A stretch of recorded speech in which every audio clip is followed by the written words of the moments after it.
After riding this motorcycle for over 12,000 kilometers across highways, long distance tours, off-road trails, adventure rides, and around 4,000 kilometers of daily commuting, I think I have a pretty clear understanding of what this bike does brilliantly and where it could be better. Let's start with the engine. At low speeds, below 50 kilometers per hour, this isn't a motorcycle that immediately impresses you. The engine always feels eager to go faster. It truly starts coming alive beyond 3,500 revolutions per minute, where the torque becomes much more usable. Once you cross 90 kilometers per hour and the engine is spinning around 5,000 revolutions per minute, the character completely changes. The motorcycle feels alive. Above 100 kilometers per hour at roughly 6,000 revolutions per minute, it feels like you've unleashed a completely different machine. The throttle response becomes addictive, overtakes become effortless, and the bike feels happiest between 85 kilometers per hour and 115 kilometers per hour. That is the sweet spot of this motorcycle. The power delivery is exactly what you would expect from KTM. Aggressive, exciting, and always encouraging you to twist the throttle a little more. If there is one area where this bike absolutely shines, it is handling. Whether you're riding through city traffic, attacking mountain roads, cruising on highways, or exploring off-road trails, the motorcycle feels incredibly agile. On paper, it isn't exactly lightweight, especially once you've installed crash guards, luggage racks, and touring accessories. Moving it around in a parking lot still reminds you that it's an adventure motorcycle. But once the wheels start rolling, the weight disappears. The best way to describe it is like a hot knife cutting through butter. It changes direction effortlessly and inspires confidence everywhere. The riding posture is excellent. The upright ergonomics work perfectly for my frame, and I believe most riders will find it comfortable for long journeys. The only complaint is the seat. The narrow seat design works wonderfully during off-road riding and while standing on the pegs.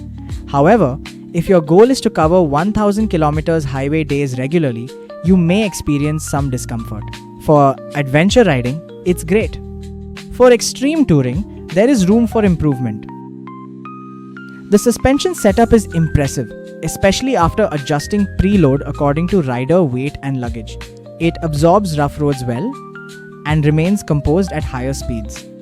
If I compare it with competitors, I would say the Royal Enfield Himalayan 450 may offer a slightly plusher suspension setup for rough terrain. However, the KTM setup feels sportier and more engaging. You can genuinely enjoy corners on this bike in a way that many adventure motorcycles simply don't allow. Let's address the most common concern: heat. Yes, this motorcycle runs hot. Compared to some motorcycles in the segment, you'll definitely feel more heat, especially during slow-moving city traffic in Indian summers. That said, the dual radiator fan setup works very effectively. My recommendation would be to switch to a high-quality coolant rather than relying on the stock coolant if you regularly ride in hot and humid conditions. The wind protection deserves special mention. Honestly, this is one of the best windshields I've experienced on a motorcycle in this category. For long highway rides, it reduces fatigue significantly. The downside is that in India's hot climate, the reduced airflow can sometimes make the rider feel warmer. But if highway touring is your priority, the wind protection is phenomenal. The stock headlight is actually quite good. In fact, it's one of the better stock setups available in this segment. However, here's the reality. Whether you're riding a 3 lakh motorcycle or a 30 lakh motorcycle, no stock headlight will completely satisfy you if you're serious about night touring. For highway touring and off-road riding after dark, auxiliary lights are almost mandatory. Just remember to use them responsibly and avoid blinding oncoming traffic.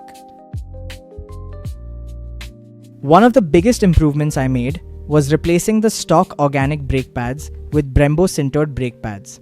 The difference is massive.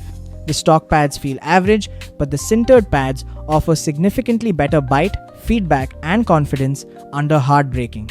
If you're looking for a simple upgrade that genuinely transforms the riding experience, this would be my first recommendation.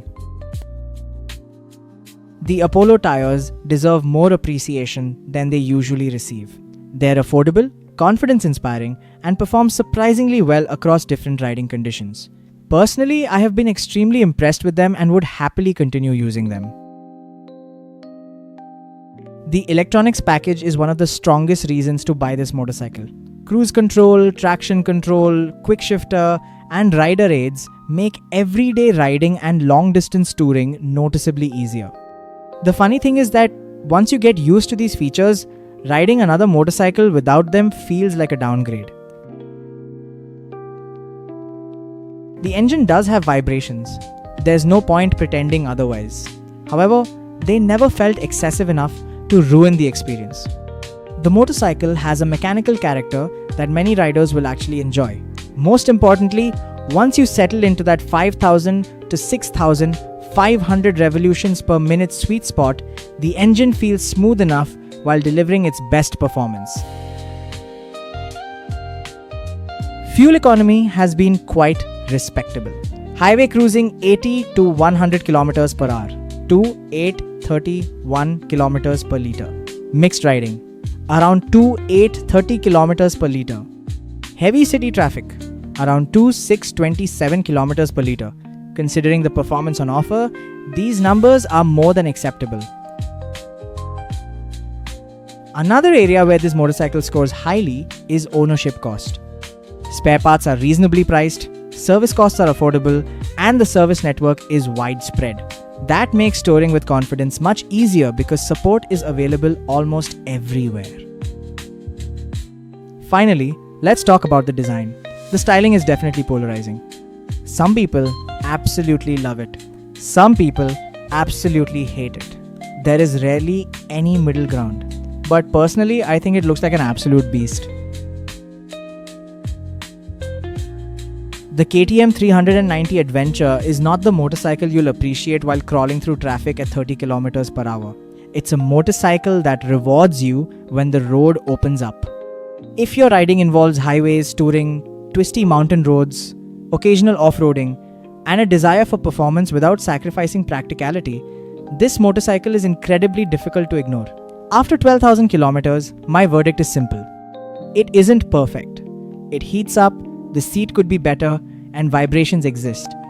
But every time the road opens up and the tachometer climbs past 5,000 revolutions per minute, all of those complaints disappear. That's when this motorcycle reminds you exactly why you bought it. Not every motorcycle is meant for you. Just like not every road is meant to be taken. Find the machine that speaks to your soul. Ride it. Enjoy it.